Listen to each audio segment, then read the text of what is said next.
தாவீதின் குமாரனும் எருசலேமின் ராஜாவுமாகிய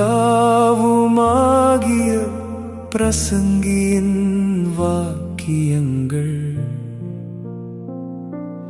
மாயை மாயை எல்லாம் மாயை என்று பிரசங்கி சொல்லுகிறான். சூரியனுக்கு கீழே மனுஷன் படுகிற எல்லா பிரயாசத்தினாலும் அவனுக்கு பலன் என்ன? ஒரு சந்ததி போகிறது, மறு சந்ததி வருகிறது, பூமியோ என்றைக்கும் நிலைத்திருக்கிறது. சூரியன் உதிக்கிறது, சூரியன் அஸ்தமிக்கிறது, தான் உதித்த இடத்திற்கு அது திரும்பவும் தீவிரிக்கிறது. காற்று தெற்கே போய் வடக்கேயும் சுற்றி சுழன்று சுழன்று அடித்துதான் சுற்றின இடத்துக்கே திரும்பவும் வரும். எல்லா நதிகளும் சமுத்திரத்திலே ஓடி விழுந்தும் சமுத்திரம் நிரம்பாது. தாங்கள் உற்பத்தியான இடத்திற்கே நதிகள் மறுபடியும் திரும்பும். எல்லாம் வருத்தத்தினால் நிறைந்திருக்கிறது, அது மனுஷரால் சொல்லி முடியாது. காண்கிறதினால் கண் திருப்தியாகிறதில்லை, கேட்கிறதினால் செவி நிரப்பப்படுகிறதும் இல்லை. முன் இருந்ததே இனிமேலும் இருக்கும், முன் செய்யப்பட்டதே பின்னும் செய்யப்படும். சூரியனுக்கு கீழே நூதனமானது ஒன்றுமில்லை. இதை பார், இது நூதனம் என்று சொல்லப்படத்தக்க காரியம் ஒன்றுண்டோ?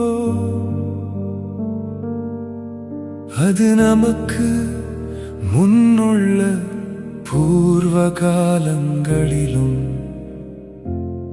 இருந்ததே. முன்னிருந்தவைகளை பற்றி ஞாபகம் இல்லை, அப்படியே பின்வரும் காரியங்களை பற்றியும் இனிமேல் இருப்பவர்களுக்கு ஞாபகம் இராது. பிரசங்கியாகிய நான் எருசலேமில் இஸ்ரவேலருக்கு ராஜாவாயிருந்தேன். வானத்தின் கீழ் நடப்பதையெல்லாம் ஞானமாய் விசாரித்து ஆராய்ச்சி செய்கிறதற்கு என் மனதை பிரயோகம் பண்ணினே.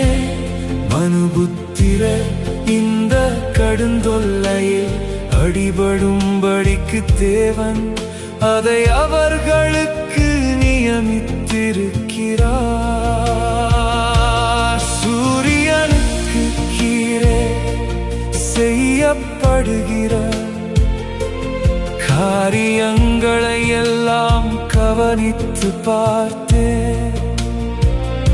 இதோ எல்லாம் மாயையும் மனதுக்கு சஞ்சலமுமாயிருக்கிறது.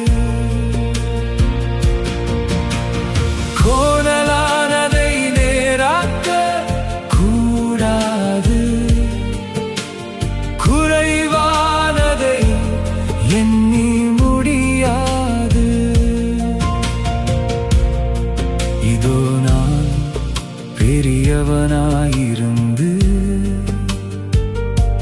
எனக்கு முன் எருசலேமில் இருந்த எல்லாரை பார்க்கிலும் ஞானமடைந்து தேறினேன். என் மனம் மிகுந்த ஞானத்தையும் அறிவையும் கண்டறிந்தது என்று நான் என் உள்ளத்திலே சொல்லிக்கொண்டேன். ஞானத்தை அறிகிறதற்கும் வைத்தியத்தையும் அதீனத்தையும் அறிகிறதற்கும் நான் என் மனதை பிரயோகம் பண்ணினேன்.